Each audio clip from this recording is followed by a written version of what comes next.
ਤੁਸੀਂ ਪੰਜਾਬੀ ਆਂਦੀ ਹੈ?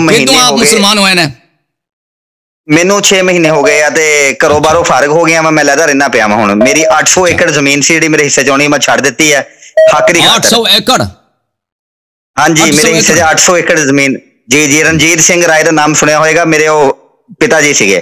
ਉਹਨਾਂ ਨੇ ਮੈਨੂੰ ਬੇਦਖਲ ਕਰਤਾ ਘਰੋਂ ਤੇ ਮੈਂ ਬੇਦਖਲ ਹੋ ਕੇ ਆਪਣਾ ਲਹਿਦਾ ਰਹਿ ਰਿਹਾ। ਮੈਂ ਕਾਲਜ ਪੜ੍ਹਾ ਰਿਹਾ ਵਾਂ, ਪ੍ਰੋਫੈਸਰ ਹਾਂ ਇੱਥੇ ਪੰਜਾਬ 'ਚ। ਅੱਛਾ ਤੁਸੀਂ ਮਹਾਰਾਜਾ ਰਣਜੀਤ ਸਿੰਘ ਦੇ ਨਸਲ ਤੋਂ? ਹਾਂਜੀ। ਅੱਛਾ ਓਕੇ।